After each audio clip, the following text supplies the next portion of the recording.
Good morning, ladies and gentlemen, and welcome to another ChinWag. I'm Richard Vobes, and this is my Daily ChinWag, in which we have a conversation about things that might be of relevance to us. It's the 18th of August 2022, and I gather today, from listening to the news, that the students will be getting their grades, or at least some of their grades. I guess it's the A levels, is it, that starts off, and then you get the O levels and various things. It's been a long time since I've been at school. And the question I want to know is, do the grades really matter? Is it the be-all and end-all of things? If you get so many grades and you're disappointed with them, or you are actually impressed that you got the ones that you wanted, do they matter in the long run? I'm assuming that most of my viewers are of a certain age, who've had a bit of life experience and are probably not down there in their teens watching the nonsense that I chat about. And so therefore I would imagine that you guys and girls, of course, have an opinion on how your life has progressed from perhaps the original grades that you got when you attended, or if you attended school, and how important those things were. I think these days we tell the kids that the grades are so important, that it is the only way to get on in life. And yet we have so many different entrepreneurs and different types of jobs and things where the grades don't really seem to matter. I guess they matter if you're going off into university, and in order to get that secondary or third-degree, whatever it is, education, the university education. Although sometimes I'm a bit dubious now about how important the university education is, because there seems to be, it comes with university education, not just the educational bit, which is probably the good bit, but all this ideology that seems to be seeping in. But let's keep that as a separate issue in today's discussion. I left school, you might not be too surprised to learn, with it was CSEs back when I left school. I went to a secondary comprehensive school in the 1970s. So when I left, we were working towards what was called a Certificate of Education, a CSE. And then there was the GCSEs, which apparently was equivalent to O-levels. So I didn't do O-levels, I didn't do A-levels. I wasn't even given the opportunity to do A-levels. It's quite, now, thinking back, it's sort of a bit foggy about what opportunities I would have had when I was at school in the 1970s at a local town comprehensive, an all-boys school. I didn't go to there was a school up the road from me that was the what do you call it? It was, I can't remember, whatever it is, the grammar school. Thank you very much. The brain suddenly, you see, obviously thick as a peanut here, with a peanut head. I didn't go to the grammar school. I guess when I was at primary school, I wasn't deemed clever enough.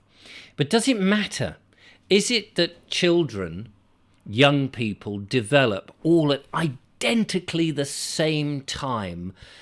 Never mind the circumstances of their birth, never mind the circumstances of their parents, never mind their upbringing. Is it that they all just grow and develop exactly the same, and so that you can say, oh, well, he's as thick as anything and he's as clever as anything, we'll shove them over there? I don't think that's true. I think that people develop at all sorts of different rates, and that some people who maybe perhaps who may have a troubled childhood, who may have biological reasons why their development is slower or faster, accelerated or whatever, that people develop at different times, and that if you are perhaps not as bright at school, it may be that you're much brighter when you're not at school, when you're in work, and later on you're perhaps with people who are more like you, or have a different attitude on life, and that you accelerate for different reasons. Personally, I think the whole schooling system is very misguided, but we are where we are. So the question I'm asking really is, are grades worth it? Are they that important? Or can you improve your life and your life chances and your career without them? I think you can, of course.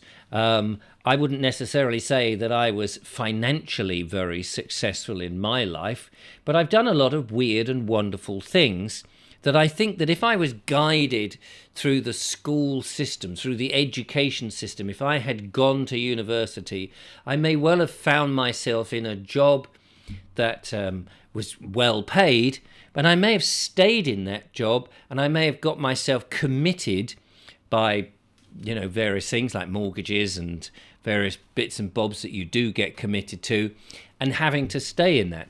Whereas I think in my line of work, I've been quite flexible and open to different things because I don't have the qualifications to back it up. I only have me, and the thing that I try to and attempt to sell is me and the things that I could do for somebody else.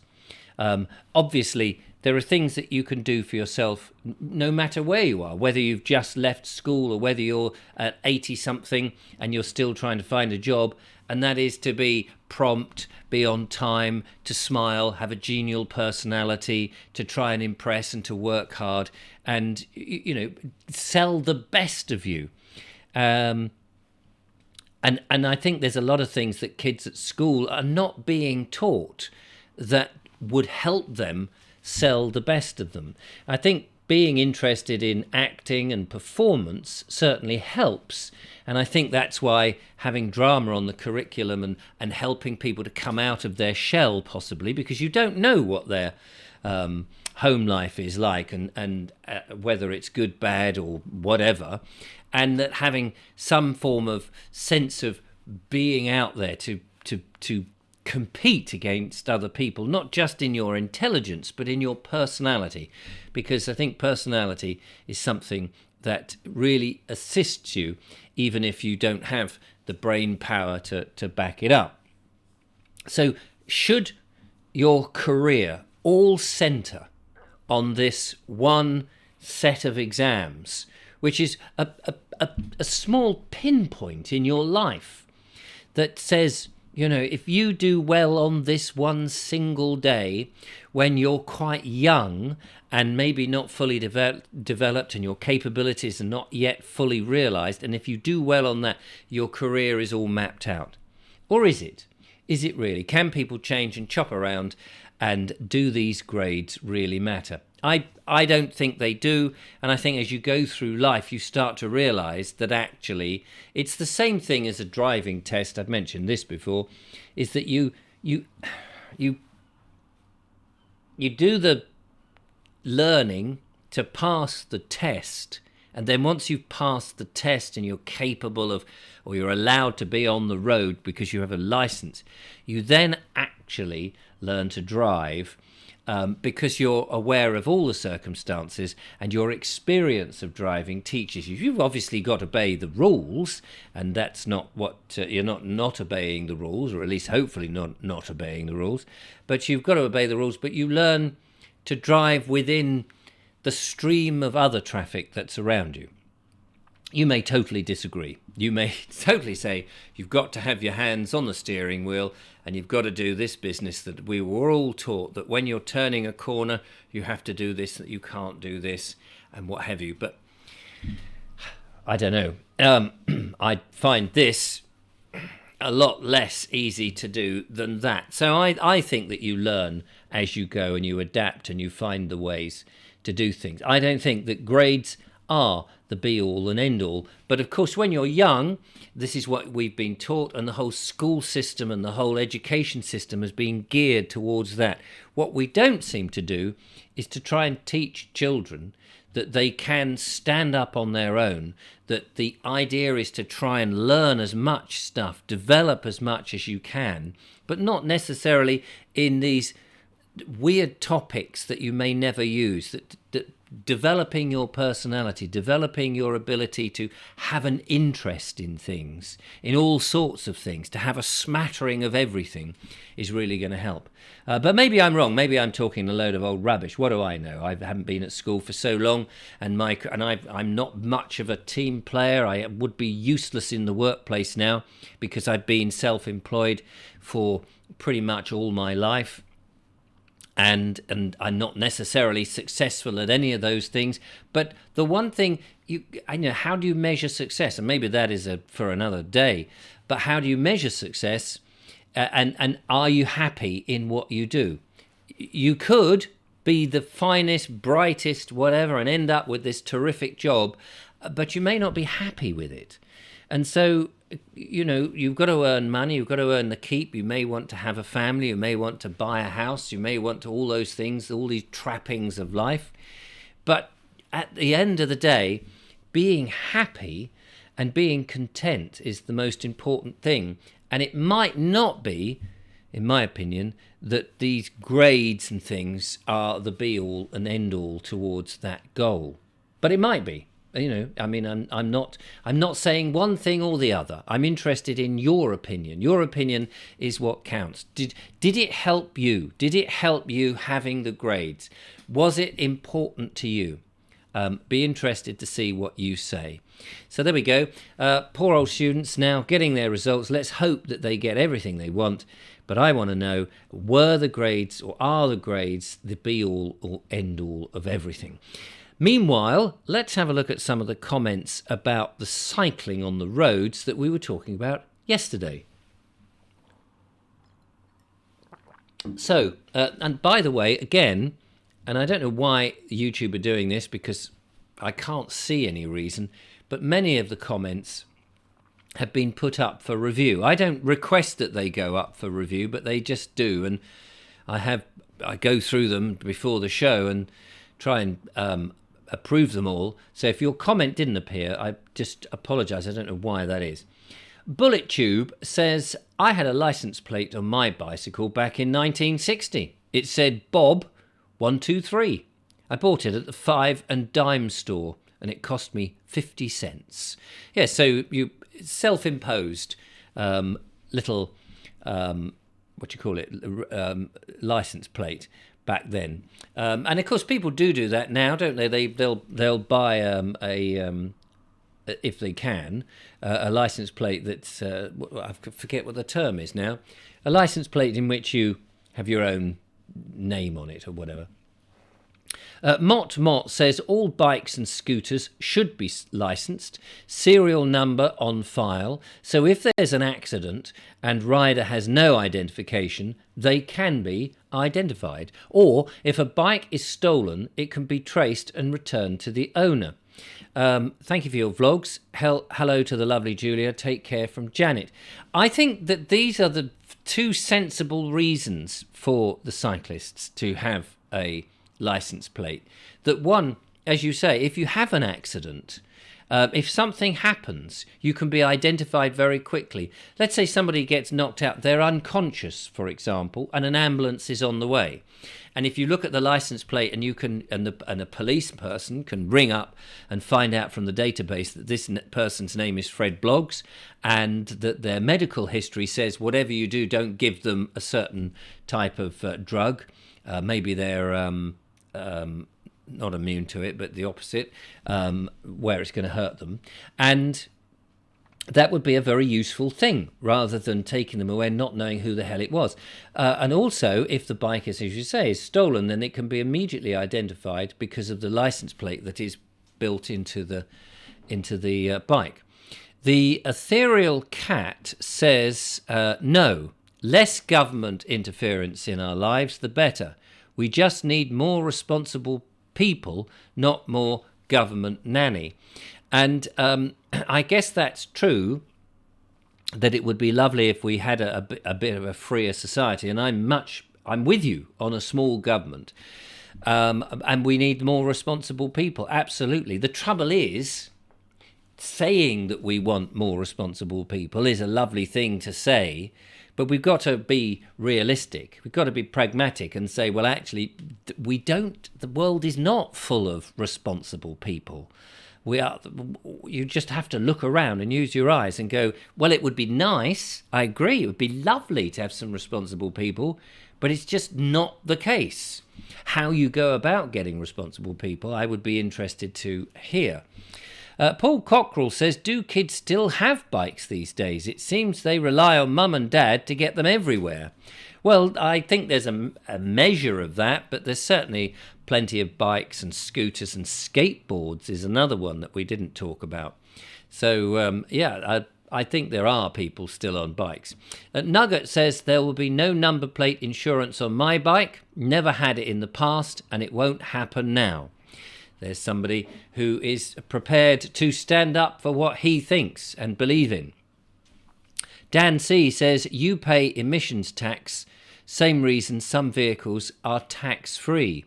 So I suppose there's an emissions tax if you're burning fuels, and if you're on a battery-operated vehicle, you're not paying for the emissions, even though you are, of course, emitting the same stuff because you're putting electricity that is being generated by emissions. Not all of it, of course, there are some green ones, of course, but the building of those green windmills would have had some form of emissions. So it seems a bit weird that you're not paying any kind of emissions, or indeed you're not paying then tax towards the maintenance of the road, which seems also unfair. Sue Harrison says, we have full-fat milk, talking about the milk on the road, bought from the farm. Well, that's lovely. Don't like semi or skimmed anymore. They have more sugar in. Do they? I didn't know they had sugar in. Don't buy from supermarkets as it's full of rubbish. Use only real butter too. Margarine is one molecule from plastic. I didn't know that. Don't eat margarine, and I do eat real butter. Julia Wigger says, cyclists, going back to the cyclist debate, should obey the highway code like the rest of us. Pedestrians do, horse riders do, car drivers do. So what's so special about cyclists? They jump red lights, they refuse to use the cycle lanes, they should be forced to wear helmets. We drivers have to wear safety belts. Stop this two abreast cycling. It's dangerous on tight country roads, yes, especially on blind bends. Why should they get away with speeding?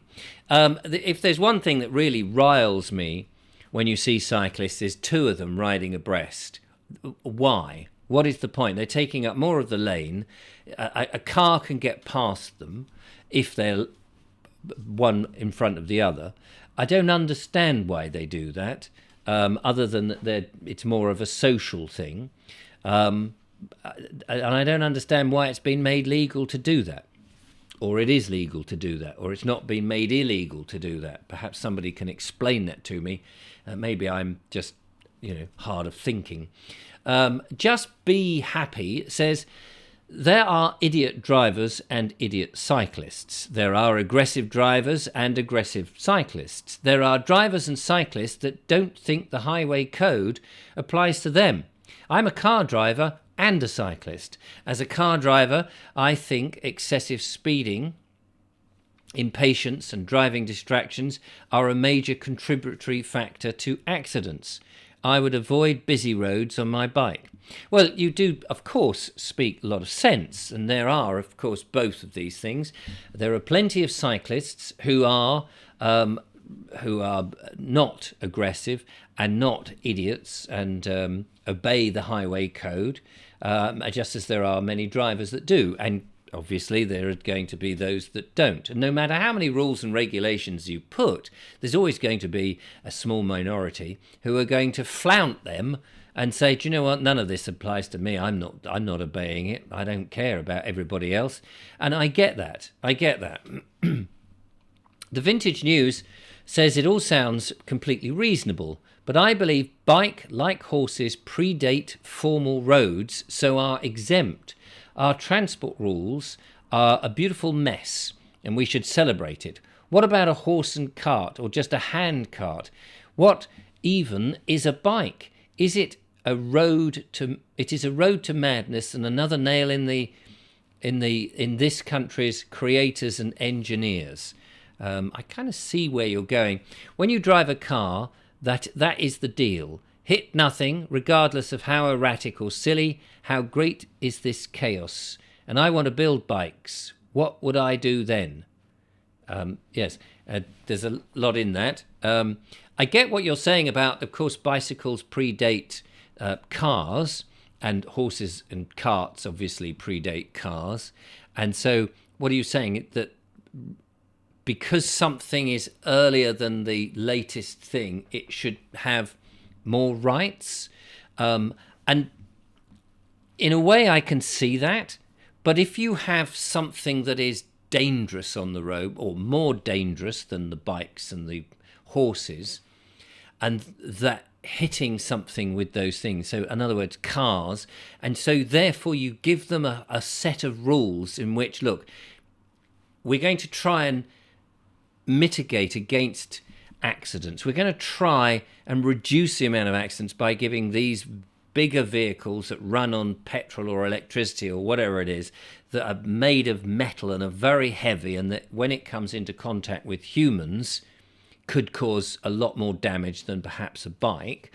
Then we're going to give them a whole set of rules and regulations that if they abide by that, we hope that we're going to minimize the amount of accidents, so that if the majority of people abide by that, then we're hoping that this will actually cause fewer accidents. And you can see the laudable nature of why these rules and regulations are in there, because it could be a bit too much if people just were allowed to drive at the huge speeds that they are. And of course, many people always think they're right, and they think that they know best, and they may do, but not everybody. And so if you get people to abide these rules and regulations, you've got some sort of streamlining on these roads. It means then that other road users ought to have some form of rules and regulations, because it's no good having one set of people following guidelines and things and paying for it and having insurance and having license plates and all the rest of it. If you have all these other things, which is a bit like noise in a way, cyclists weaving in and out of you, or somebody on a scooter weaving in and out of you. If you are the one that is in this big box and you're abiding by all the rules and the highway code, and these other things aren't, it's sort of like walking along and having flies around you. You just say, look, if all the flies also went in a straight line, all of us would get on quite well. And that's all I think it is. Personally, I think that if you were to give the cyclists and the scooters the same legitimate reasons for being on the road, the same thing, saying, look, well, actually, I do contribute to the road maintenance. I do contribute to the insurance if I get knocked down. I accept the responsibility of being on a public highway and jostling, if you like, hopefully not badly, with the other road users, that you're all on the same page, and so there's no resentment. I mean half of it is surely that's what it's about, that there is no resentment in there, that one set of people are not paying for everybody else. I may be wrong.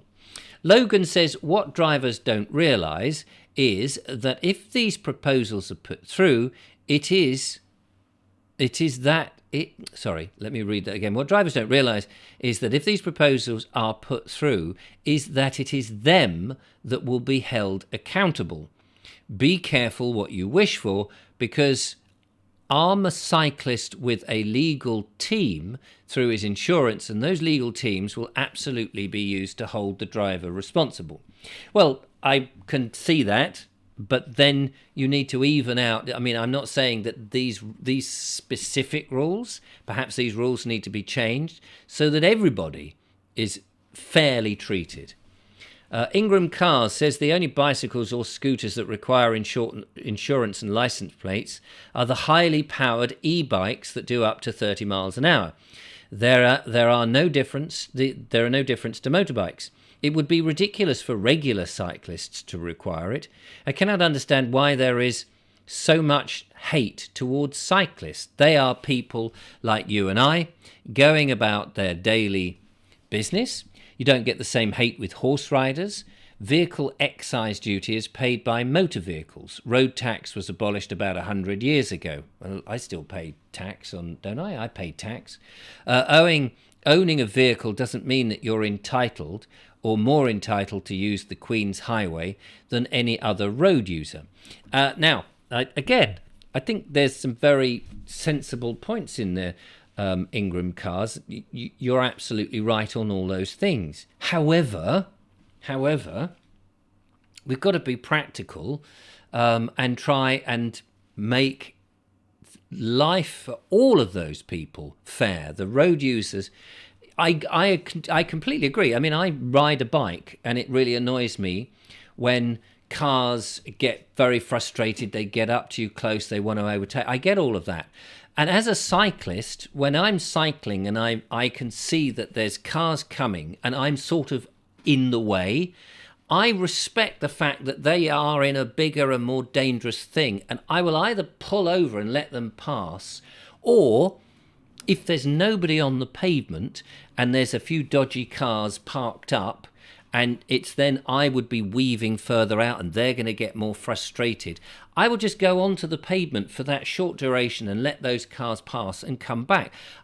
Because I'm a car driver as well as a cyclist, I get the perspective from both points of view. If there's a cycle lane, I'll go on the cycle lane. I won't then not go on the cycle lane because the cycle lane has been put in there for cyclists, because then the cyclists have the problem of pedestrians getting in the way on the cycle lanes. I mean, each of these different people, or these different people doing different modes of transport, each of these different modes of transport have their own unique problems. The cyclists have the problems of the pedestrians. The pedestrians have the problem of cyclists coming down at you without any warning on their bikes at different speeds. I mean, we all have different things. And I guess we're just trying to find a way that works for everything. And maybe there isn't. I'm not saying that we definitely should do all these things. It's worth just debating it and having a chat about it and seeing what the pros and the cons are. We'll do a couple more of these and then we'll finish off. Steam Searcher says, we all on the last walk began looking out for cyclists. Oh yes, because we were on the Downs View, which is an old railway that's been now a public footpath or bridle path, so you can have horses on there, you could have cyclists on there, and you can have walkers on there. We then began clapping as they passed as if on a race. That's very true. It was just a bit of fun. In my teens, I cycled all over the place, and in Devon, to add to the hills, of course. I vote for number plates and mandatory proficiency and wearing something bright. A local 19-year-old has just been hit by a van with an interesting photo of him wearing black. We once had public safety films about being seen by motorists.